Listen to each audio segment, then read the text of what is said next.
दोस्तों नमस्कार। मेरा नाम है विजय कुमार पाल। मैं हूँ एक लेखक। मेरी लिखी हुई कुछ किताबें हैं, उनका मैं तवारुफ़ करा दूँ, आपसे परिचय करा दूँ।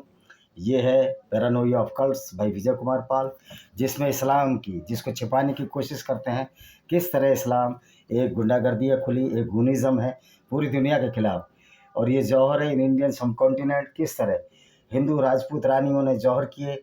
क्योंकि इस्लाम में एक व्यवस्था है कि अगर कोई मुस्लिम औरत नहीं है तो उसको लूट कर उसके साथ बलात्कार करना जायज़ है, और औरत को लूटना भी अल्लाह अलाउ करता है। इसको ये माले गनीमत कहते हैं। ये किताब मेरी शाश्वत पब्लिकेशन पर है, और ये किताब भी मेरी शाश्वत पब्लिकेशन पर है, और अमेज़ॉन फ्लिपकार्ट में जैसे ही आप ढूंढेंगे ये किताब मिल जाएगी। ये मेरी किताब है लेमेंट ऑफ सिंजार, यजीदी औरतों के बारे में है भाई विजय कुमार पाल। इसमें ये बताया गया किस तरह यजीदी औरतों का बलात्कार कुरान की आयत में पढ़ कर अबू बकर अल बगदादी ने किया, और उनको बाज़ारों में बेचा, जिस तरह की मोहम्मद साहब लड़कियां बाज़ारों में बेचते थे। मैं कई बार इस चीज़ को बता चुका हूँ। कुछ लोग कहते हैं कि हम हिंदू मुसलमान करते हैं, हम हिंदू मुसलमान करते हैं। हम मुसलमान का तो नाम नहीं लाते, हम तो इस्लाम के बारे में बात करते हैं, जिसको पढ़कर मुसलमान ब्रेन वॉश हो गया है। ये संजय यादव इन अहीरों को और मुसलमानों को माइनॉरिटी गठजोड़ बनाने का जो इन्होंने पागलपन इनको छाया हुआ है, उससे हमें पॉलिटिक्स से कोई लेना देना नहीं है। हम ये बताते हैं कि वास्तव में इस्लाम है क्या, और क्या अहीर भी इस्लाम की नज़र में गंदे नजिस पोटी जितने गंदे नहीं हैं, वो भी वाजिब कत्ल हैं, वो भी काफिर हैं। लेकिन ये मूर्ख संजय यादव जैसे अहीर इस बात को समझते ही नहीं। ये दूसरी तीसरी किताब है मेरी, वेनेमस फैंग्स ऑफ कोबरा, विजय कुमार पाल।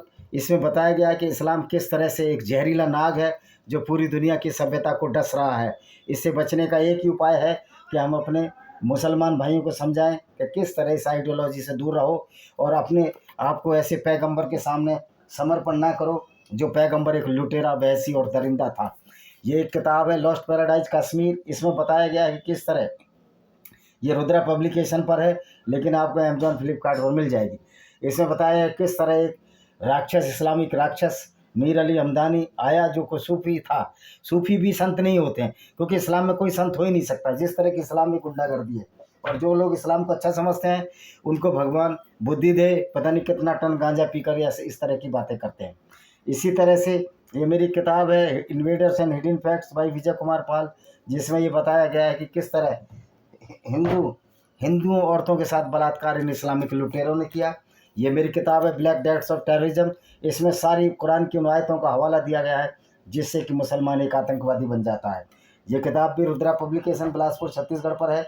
और एक मेरी किताब है पैनोरमा ऑफ इंडियन डेमोक्रेसी, किस तरह हिंदुओं का मजाक भारत में उड़ाया जा रहा है, मुसलमानों का अपीसमेंट किया जा रहा है, भले बीजेपी क्यों ना हो। इस तरह ये डिस्क्रिमिनेटेड हिंदू मेरी किताब है, इसको भी आप पढ़ सकते हैं।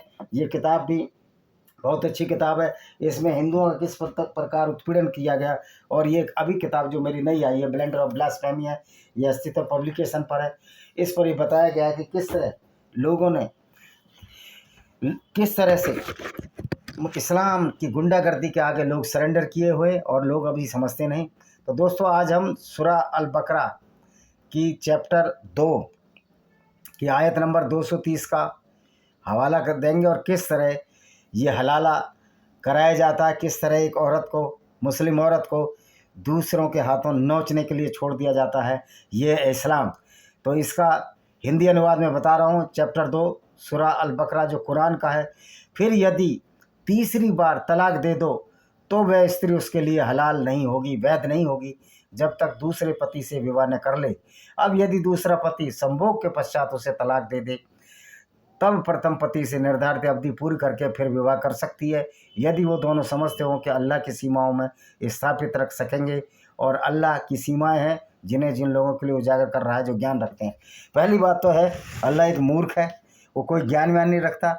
ये मोहम्मद का ज्ञान था जो सिर्फ अपनी काम वासना की पूर्ति के लिए इस तरह की आयतें लाता था। लोगों औरतों का हलाला का मतलब है कि अगर कोई औरत को मर्द तलाक दे दे, मुस्लिम मर्द तलाक दे दे, 3 तलाक दे दे, तो अगर वो अपने बच्चों की खातिर पहले पति के पास आना चाहे तो उसको शादी करनी पड़ेगी दूसरे आदमी से, और उससे संभोग भी करना पड़ेगा। और संभोग करने के बाद अगर वो दूसरा पति उसको तलाक देता है तो ठीक है, वरना वो उसी के यहाँ बंधन में रहेगी, यानी कि एक तरह से सेक्स स्लेव बन जाएगी हलाला में, वो अगर तलाक नहीं देता और साथ रहना नहीं चाहती है। दूसरी बात यह है कि जो मौलाना कहते हैं स्त्री को पूरा हक है, इस्लाम में मुस्लिम औरत को कोई भी हक नहीं है, वो तलाक दे ही नहीं सकती, वो सिर्फ खुला ले सकती है, यानी कोई रिक्वेस्ट कर सकती है कि मैं आपके साथ नहीं रहना चाहती, और ये पति की मर्जी पर है कि वो आपके साथ रहे, आपको तलाक दे या ना दे। और वो अगर तलाक देता है तो कई बार ऐसा हुआ है कि गैंग बन जाता है तलाकों का, 5-6 दोस्त विभिन्न लड़कियों से शादी करते रहते हैं और फिर उनको तलाक देते रहते हैं, और इस तरह वो हवस की पूर्ति करते रहते हैं और वो औरत बेचारी बर्बाद हो जाती है। मुजफ्फरनगर में ससुर ने उसका हलाला किया, इमरान नाम की औरत का, और हिंदुस्तान में ऐसी बहुत सी औरतों को हम जानते हैं जिनका हलाला हो चुका है लेकिन बेचारी कुड़ कुड़ कर जी रही हैं।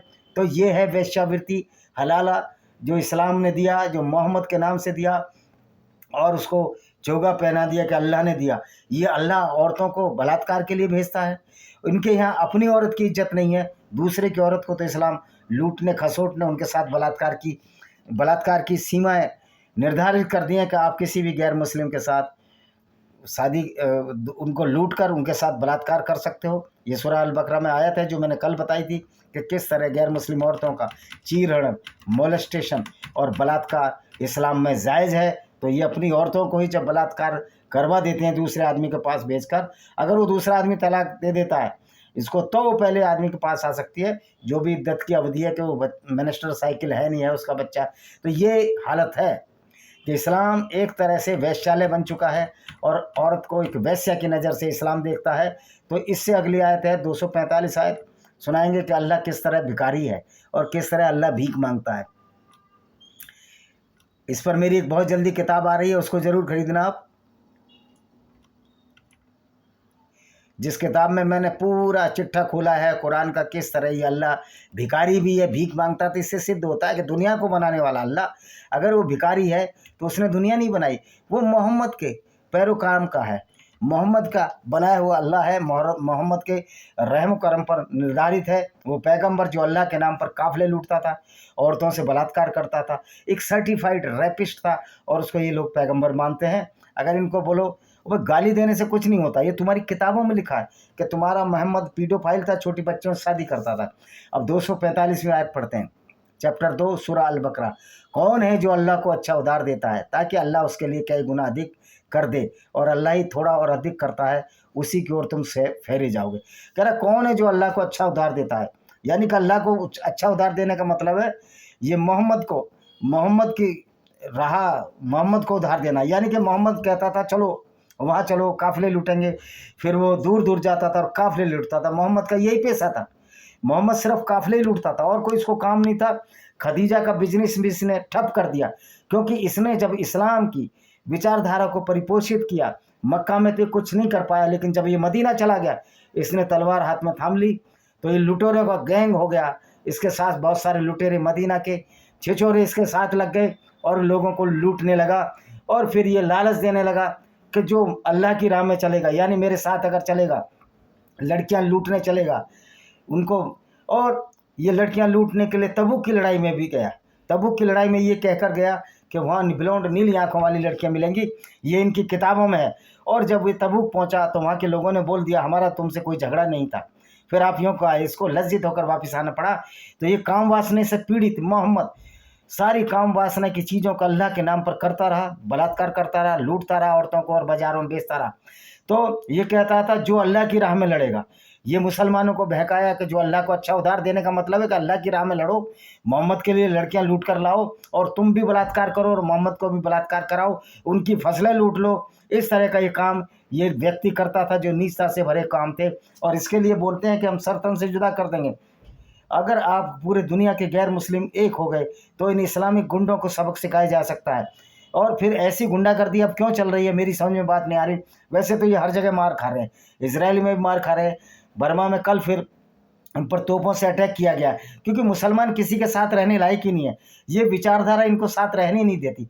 इनकी प्रवृत्ति इतनी गंदी और राक्षसी प्रवृत्ति हो जाती है कि इनसे दोस्ती रखना भी नापाक है, अवैध है, हलाल नहीं है, हराम है। मुसलमानों से दोस्ती रखने का मतलब है आप ऐसे व्यक्ति से दोस्ती रख रहे हो जो अल्लाह की राह में, अगर आप हिंदू हो या यहूदी हो या गैर मुस्लिम हो, आपकी औरत और बहन बेटियों को लूट कर उसके साथ बलात्कार कर सकता है और कुरान की आयत पढ़ सकता है कि माल लूटी हुई औरतें माले गनीमत हैं और उनको मलकाए अमीन, रखैल, सेक्स स्लेव, लौंडी, बांदी, दासी बनाया जा सकता है और उनको बाजारों में बेचा जा सकता है। यही मोहम्मद ने पूरी ज़िंदगी किया। तो कोई भी मौलाना मोहम्मद की तारीफ़ करने के लिए आता नहीं है। एक ने मोहम्मद की तारीफ़ की, ये इकरा हसन ने, फिर मैंने मोहम्मद का करैक्टर समझाया तो उसने फेसबुक से वो टॉपिक ही गायब कर दिया। इनकी औकात नहीं है ये कि मोहम्मद को बचा सके। दे have no courage to save the Muhammad.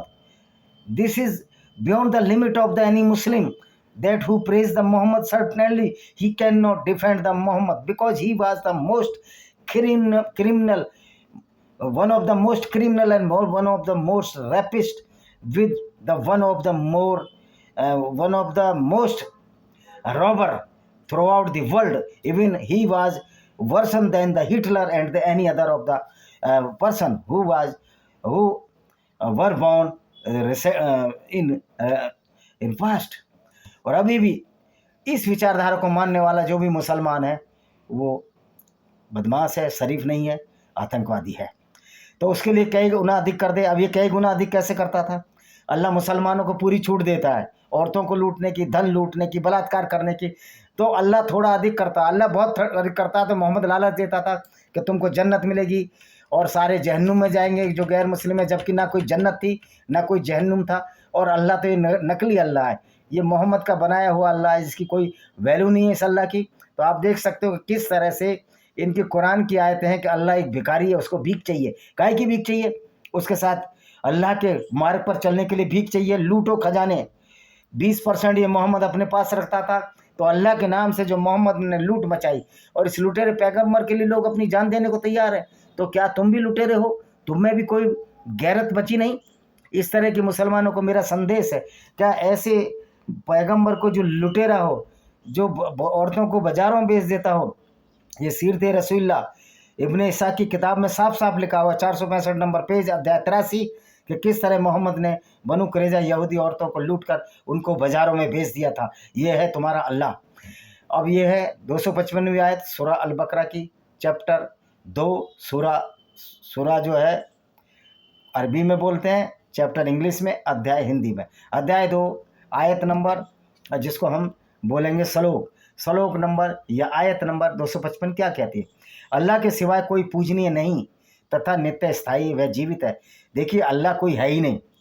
अगर अल्लाह तो पूजनीय है ही नहीं, क्योंकि अल्लाह तो एक अच्छे भले मुसलमान को अल्लाह की राह पर चलकर उसको अपराधी, बलात्कारी, लुटेरा, वैसी और दरिंदा बनाता है। तो अल्लाह तो पूजनीय है ही नहीं, उसे ऊंच निद्रा नहीं आती। देखिए अल्लाह को निद्रा नहीं आती, लेकिन जब मोहम्मद के तबूक की लड़ाई, उहद की लड़ाई में 2 दांत सामने के तोड़ दिए तो अल्लाह सो गया, चादर तान कर सो गया। जब काबा पर कई बार अटैक हुए, अब्दुल ताहिर जन्नाती जो करामाती भी कहते हैं जिसको, वो हजर अस्वाद जो काला पत्थर था उसको ले गया, उस पर 22 साल लैट्रिन और टट्टी पेशाब करता रहा, लेकिन अल्लाह सो गया। अभी हमास के मारे जा रहे हैं इजराइल के हाथों, अल्लाह सोया हुआ है, क्योंकि अल्लाह है ही नहीं। अल्लाह का झूठ और फरेब का जो जाल मोहम्मद ने अल्लाह के नाम पर रखा, जिसमें इसने लूट और बलात्कार, कत्ल और गारत, पूरी दुनिया में जो फितना, जो गुमराही फैलाई, मुसलमानों को एक बहुत बड़ा प्रैंक हुआ, धोखा दिया, उसी मुसलमान को ये पैगंबर अपना आका मानते हैं। तो समझ सकते हो फिर कोई मुसलमान की इज्जत क्यों करेगा? कौन है जो उसकी अनुमति के बिना अनुशंसा कर सके? हम हैं। हम अल्लाह की अनुमति के बिना अनुशंसा कर रहे हैं कि मोहम्मद एक लुटेरा था, मोहम्मद एक पापी था, मोहम्मद पीडोफाइल था, मोहम्मद छोटी बच्चों से शादी करता था। अबू बकर की बेटी आयशा बिनते अबू बकर से उसने 6 साल की उम्र में मैरिज की और 9 साल की उम्र में कंजुमेट किया, जब ये 54 साल का बाबा था। जो उसके समझ और जो उसको उससे ओझल है सब जानता। देखिए अल्लाह कुछ भी नहीं जानता। अल्लाह तो ये भी नहीं जानता। अल्लाह क्या दावा करता है कि मैंने दुनिया बनाई है, लेकिन अल्लाह दुनिया के बारे में ही नहीं जानता, पृथ्वी के बारे में ही नहीं जानता। अल्लाह कहता है कि पृथ्वी चादर की तरह फैली है और उस पर मैंने पहाड़ गाड़ दिए हैं जिससे पृथ्वी उड़ ना जाए। जबकि सच्चाई ये है कि पहाड़ तो पृथ्वी के अंदर से उपजते हैं, टेक्टोनिक प्लेट से उपजते हैं। जब उनमें टकराव होता है तो पहाड़ बनता है, जैसे कि हिमालय पहाड़ बना। तो अल्लाह कुछ भी जानता नहीं है, अल्लाह अज्ञानी और मूर्ख है। उसके ज्ञान को वही जान सकते हैं जिसे वो चाहे। अल्लाह के ज्ञान को वही जान सकते हैं जिसको वो चाहें, यानी जो मूर्ख हो, जिनका ब्रेन वॉश हो। जो हमारे मुस्लिम भाई हैं वही अल्लाह को जान सकते हैं, क्योंकि उसमें कुरान में तो दिमाग लगाने की जरूरत नहीं है। सिर्फ मूर्ख लोगों के लिए ही कुरान बना है, मूर्खों के फॉलो करने के लिए मोहम्मद ने अल्लाह बनाया था। और जो बद्दू थे, अरबी बद्दू, जो ज्ञान में कम थे, अनपढ़ थे, जो अरबी, जो ऊँट और घोड़े चराते थे, भेड़ बकरियां चराते थे, उनको ये बेवकूफ़ बनाकर चला गया। अल्लाह के पास तो ज्ञान ही नहीं है, तो ज्ञान किसको देगा? क्योंकि अल्लाह है ही नहीं। उसकी कुर्सी आकाश और धरती को समाये हुए है। उसकी कुर्सी इतनी बड़ी है जिसमें आकाश और धरती है। अब मैं पूछना चाहता हूँ, जब अल्लाह निराकार है तो फिर वो कुर्सी पे बैठता किस तरह है? उसकी जो पिछवाड़ा है वो किधर है? पहली पोर्शन किधर है? उसके हिप्स किधर है? तशरीफ किधर है जिस पर बैठता है? तुम तो कहते हो अल्लाह निराकार है। जब वो निराकार है तो उसको कुर्सी की क्या जरूरत है? इस तरह दोनों की रक्षा उसे नहीं थकाती। आकाश और धरती की वो रक्षा नहीं करता। अल्लाह तो विनाशकारी, अत्याचारी है, कुकर्मी है, जो कि गैर मुस्लिमों को कत्ल करने की हमेशा बात कहता रहता है। ये अल्लाह नहीं है। ये ऐसा लगता है कि मोहम्मद का दलाल था, मोहम्मद का दल्ला था, जो मोहम्मद के लिए लड़कियों का इंतजाम करता था, मोहम्मद के लिए धन दौलत का इंतजाम करता था, मोहम्मद के लिए लुटेरे साथियों का इंतजाम करता था। ये सारे के सारे मोहम्मद के जो साथी थे लुटेरे थे, सर्टिफाइड लुटेरे थे, क्योंकि मोहम्मद ने उनको शिक्षा ही ऐसी दी थी कि अल्लाह के नाम पर पूरी लूट मचाओ, अल्लाह के नाम पर पूरी गुंडागर्दी करो और औरतों को भी लूट लो। और 20% हिस्सा मोहम्मद को उसको मिलता था। इसने धनाधन शादियाँ की, रखेल रखी, गुलाम बेचे और खरीदे, और सफिया बिन्त हुइया के साथ इसने बलात्कार किया। उसके पति और पिता को मारा और 3 रात तक उसके साथ खैबर दर्रे में बलात्कार करता रहा। ये था मोहम्मद का कैरेक्टर। और मोहम्मद को बस मानने वाले, मेरे अभी भी आपकी आंखें नहीं खुली तो आप कुरान पढ़ लीजिए, कुरान को ढंग से पढ़िए तो आपको पता लग जाएगा कि आपका मोहम्मद किस तरह का दुष्चरित्र व्यक्ति था। आज की 257 आयत, पहली बात तो अल्लाह है ही नहीं। अल्लाह उनका सहायक है जो ईमान लाए, यानी कि जो गुंडागर्दी करे, यानी जो अल्लाह में, कुरान और मोहम्मद में विश्वास रखे, अल्लाह उनका सहायक है। उनको गुंडागर्दी करवाता है, उनको कहता है लूटो दूसरों को, धन दौलत इकट्ठा करने के लिए उकसाता है, दूसरों की औरतों के साथ बलात्कार, लौंडी, सेक्स स्लेव, बांदी बनाने के उकसाता है। तो अल्लाह उन्हें अंधेरों से निकालता है। अभी अल्लाह का कौन सा प्रकाश है जो एक ऐसा पैगंबर दिया, जो इस्लाम का पैगंबर है, जो कातिल था, गैर मुस्लिमों के लिए कारवां लूटता था, अपने चचेरे भाई अबू सुफियान का भी उसने कारवां लूटा। अब ये बताइए कि कैसा अंधकार से निकाल रहा है? ये अल्लाह अंधकार में डाल रहा है या अंधकार से निकाल रहा है? तो ये अल्लाह तो था ही नहीं। तो मोहम्मद को समझ ही नहीं थी क्या अच्छी बातें हैं, क्या बुरी बातें हैं। और मोहम्मद ने जितनी भी गंदी बातें थी, बुरी बातें थी, अपनी काम वासना की पूर्ति के लिए, अपनी धन लिप्सा की पूर्ति के लिए, उन बातों को अल्लाह के नाम पर ढोया और उन बातों को अपने साथियों को जन्नत का लालच दिया, औरतों का लालच दिया, शहद की नदियाँ, दूध की नदियाँ। अब ये शहद और दूध की नदियाँ कहाँ से बहेंगी? शहद मधुमक्खी बनाती है और दूध जो है भैंस और गाय या बकरी, जो भी पशु दूध देने वाले, उनसे निकलता है। तो इस तरह मोहम्मद ने इन दुनिया के लोगों को मूर्ख बनाया। इसलिए हम कह सकते हैं कि अल्लाह एक काल्पनिक चीज़ है, अल्लाह फाल्स है। और दूसरी बात, अल्लाह ना सर्वविदित है, ना सर्व ज्ञानदाता है, क्योंकि अल्लाह है ही नहीं। जो काफिर हैं, जो विश्वासहीन है, देखिए काफिर बहुत अच्छे हैं मुसलमानों से, काफिर मुसलमानों की तरह मूर्ख नहीं है। काफिर में इतनी गैरत है कि वो लुटेरे पैगंबर को अपना मसीहा नहीं मान सकते, लुटेरे पैगंबर को अपना आदर्श नहीं मान सकते। इसलिए इस्लाम का जो पैगंबर है, मुसलमान इतने बेशरम और गैरतहीन हो गए हैं कि उनको शर्म नहीं आती कि तुम्हारा पैगंबर एक लुटेरा है, और कहते हैं कि तुम इस्लाम को नहीं समझोगे। अरे हम इस्लाम को कैसे नहीं समझेंगे? मोहम्मद का कैरेक्टर मोहम्मद की किताबों में लिखा हुआ है कि किस तरह मोहम्मद काफिले लूटता था, औरतों से बलात्कार करता था, और अल्लाह के नाम पर। और ऐसा अल्लाह इसने ढूंढा जो इसके अपराध में इसका साथ देता था। तो कुरान एक अपराध शास्त्र है, उसके सिवा क्यों कुछ नहीं। और अल्लाह तो कुछ है ही नहीं। जब अल्लाह है ही नहीं तो प्रकाश से अंधेरे की ओर ले जाना क्या ये है कि पैगंबर लुटेरा दे दे, पैगंबर बलात्कारी हो, कातिल हो, काफिले लूटता रहा हो पूरी ज़िंदगी में, कोई उसने काम ना किया हो और लोगों को झूठ बताता रहा हो। झूठा पैगंबर जो ये कहता कि मैं मेराज की यात्रा पर गया, ऐसा जानवर जो पूंछ घोड़े जैसी और मुंह आदमी जैसा। ऐसा जानवर तो मैंने आज तक दुनिया में देखा ही नहीं। मैंने एमएससी जूलॉजी किया है। तो कहता है कि जो अल्लाह को नहीं मानते और नरक में रहेंगे, उसमें सदावासी होंगे। कोई नरक वरक नहीं है। अल्लाह की औकात नहीं कि किसी गैर मुस्लिमों को नरक में डाल सके, क्योंकि अल्लाह तो खुद मूर्ख और अज्ञानी है। वो अल्लाह किसी को क्या नरक में डालेगा। और पैगंबर जो मुसलमानों पे वो तो मर चला गया, अब वो जिंदा होगा नहीं। और इस विचारधारा को अब ख़त्म करने की ज़रूरत है। इस विचारधारा जब तक जिंदी रहेगी, ये इस्लामिक गुंडागर्दी चलती रहेगी। हो सकता है ये वीडियो मेरा पसंद आया होगा आपको। चैनल को सब्सक्राइब करें, बेल आइकन दबाएं और चैनल को सब्सक्राइब जरूर करा करें। आप चैनल सब्सक्राइब नहीं कर रहे हैं, इन इस्लामिक चैनल जो इस्लामिक गुंडागर्दी को खुलेआम बोल रहे हैं, उनके चैनल चल रहे हैं। यानी कि ये साबित होता है कि अभी इस्लामिक जो गूंस हैं, जो गुंडागर्दी है, वो चला रहे हैं अपनी। और जो हमारे लोग हैं, जो गैर मुस्लिम हैं या जो एथिस्ट है, जो नास्तिक हैं, जो इस्लाम के लिए चैनल चला रहे हैं, उनको सपोर्ट ना करके सारे गैर मुस्लिम सत्तू पीकर सोए हुए हैं। भाई ये सोने से काम नहीं चलेगा, आपको जागना है और इस्लाम की गुंडागर्दी के खिलाफ लड़ना है। इसके लिए हमने काफिर इंटरनेशनल आर्मी बनाई है, जो इस्लामिक गुंडों को, इस्लामिक आतंकवादियों को वहीं पर न्यूट्रलाइज करने का काम करेगी जहाँ वो रहते हैं। भाड़ में जाए ऐसा कानून जो इस्लाम पर प्रतिबंध नहीं लगा सकता। अब इस काम को हम स्वयं करेंगे। शस्त्र और शास्त्र दोनों तरीके से हमें इस्लाम को नेस्त नाबूद करना होगा। जिस तरह इजराइल ये काम कर रहा है, जिस तरह बर्मा कर रहा है, हर गैर मुस्लिम को इस्लाम को नेस्त नाबूद करना होगा। वरना तो आपकी आने वाली जनरेशन की बहू बेटियों के साथ बलात्कार होंगे, जिस तरह मोहम्मद ने अपने जीवन काल में यहूदी और ईसाई स्त्रियों के साथ बलात्कार किए। क्या आप इसके लिए तैयार हैं? अगर आप इसके लिए तैयार हैं तो फिर आप सोए हुए लोग हैं, आपका कुछ नहीं हो सकता। और जो मूर्ख ये बोलते हैं कि हिंदू मुसलमान करते हैं, इस्लाम को मानने वाला हर मुसलमान जो मोहम्मद की सुन्नत पर चलता है वो आतंकवादी है। कहाँ हिंदुओं में लिखा है कि दूसरों को कत्ल करो? तो ये हिंदू मुसलमान का मैटर नहीं है, ये इस्लाम की गुंडागर्दी से बचाने के लिए ये मानवता की तरफ एक कदम है जो बहुत सारे चैनलों पर बताए जा रहे हैं। तो आशा है कि ये वीडियो पसंद आएगा। वीडियो को शेयर करें, चैनल को सब्सक्राइब करें, बेल आइकन दबाएं, जिससे कि आने वाली नोटिफिकेशन आपको मिल सके। वंदे मातरम, जय हिंद, आपका दिन शुभ हो।